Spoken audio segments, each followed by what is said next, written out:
The Bohemian Club? As you say, the Bohemian Club?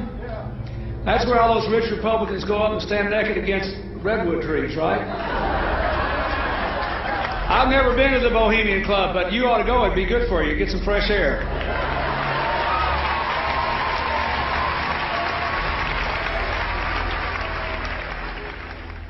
One last question.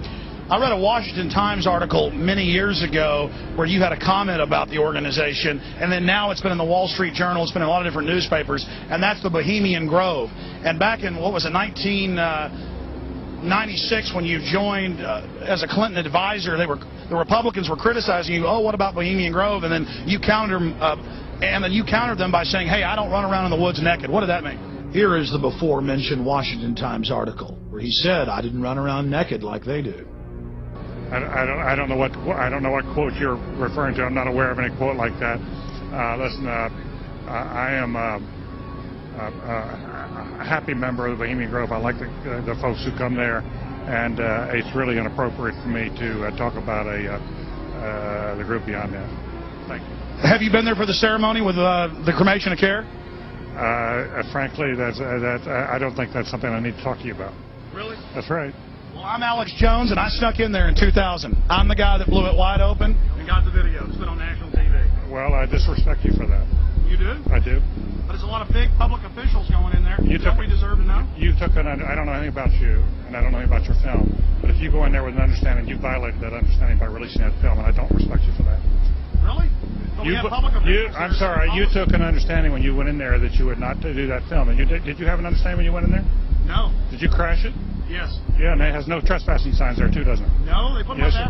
Oh, I'm sorry. Just walked in. I'm sorry, sir. I've been there before. I know what the circumstances are, and I'm sorry you violated the understandings. That was not a gentlemanly thing to do. But what about the ritual? Is the ritual genuinely?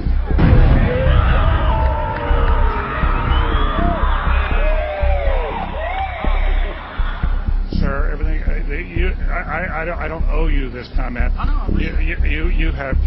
This is what's called ambush journalism, and I disrespect you for that as well. So thank you and goodbye. Been in the ritual? It's none of your damn business.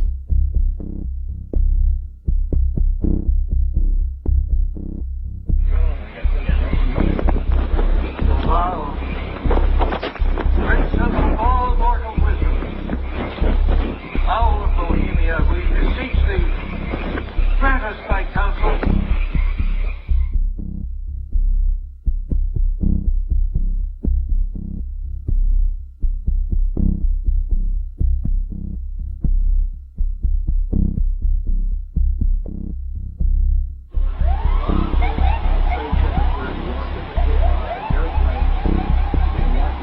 Oh my God! Oh my! Oh my God! Oh my God! Oh my God! I told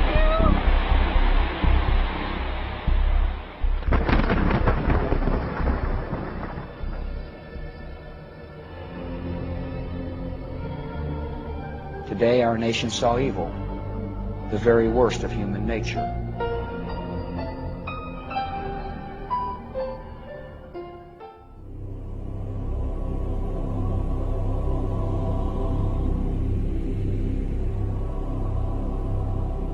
They had exactly the same agenda, and that was for bringing in this New World Order. I heard George Bush talking at that time. He was talking to Bill Clinton, and I've since photographically recorded it and wrote it verbatim in our book. That when the American people became disillusioned with Republicans leading them into the New World Order, that Bill Clinton, as a Democrat, was going to be put into the office of president. This was decided in 1984. Actually, I'd heard about it even prior to that. But that, as of 1984, they were already discussing it as an absolute fact.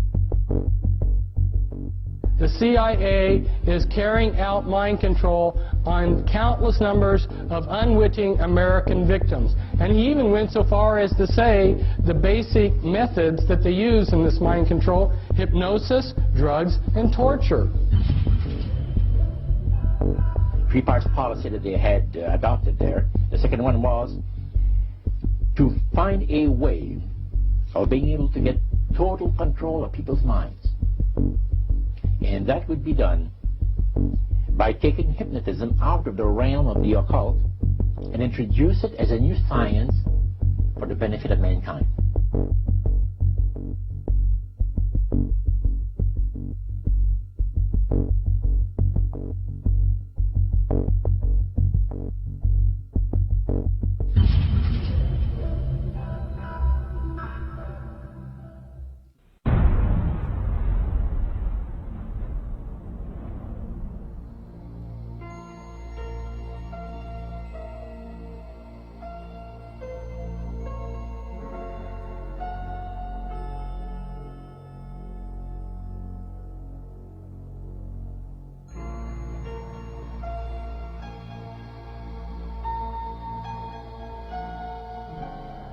Reflecting a policy of genocide either against the Tibetan people themselves or against their culture.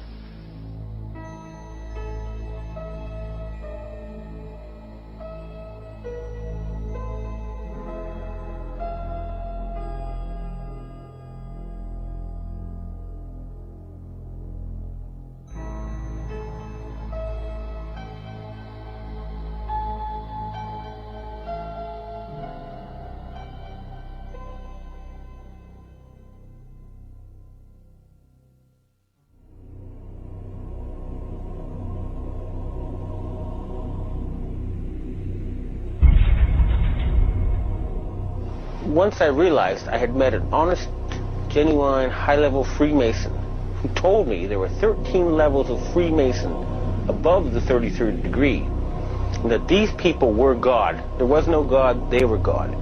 So I asked them about their plans to kill people, and they said, yes, there are too many people on the planet. We need to get rid of several billion, and war doesn't seem to work, so we're going to use disease and starvation.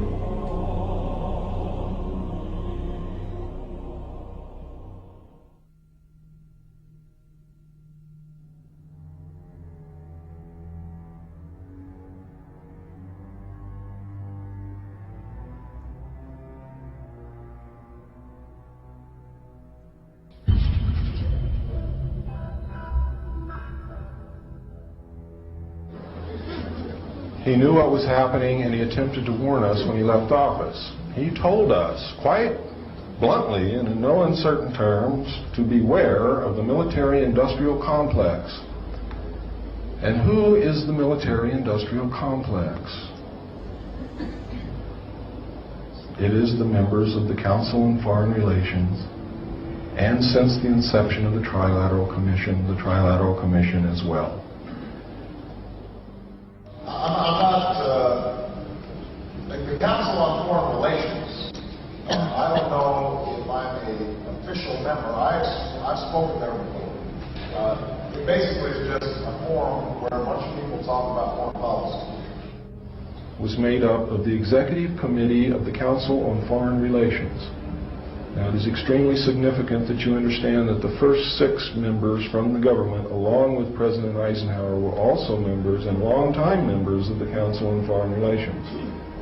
They believed in that organization. They believed in its goals, which was one world government.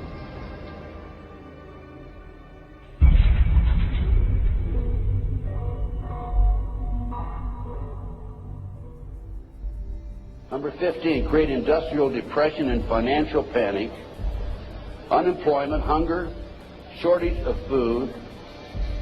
Use this to control the masses or the mobs, and use the mobs to wipe out all those who dare to stand in the way. Well, I'll tell you right now, every expert I talk to is talking about food shortage.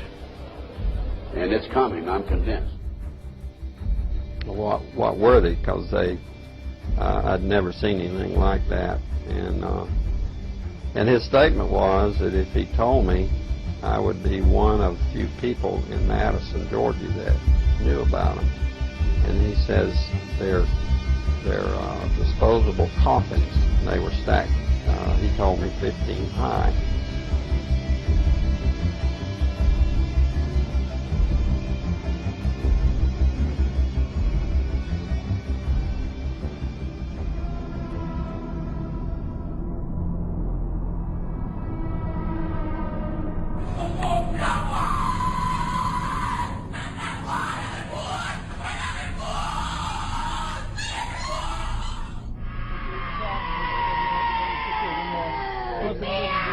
Scusa, è di Cristo, è di Cristo, è di Cristo.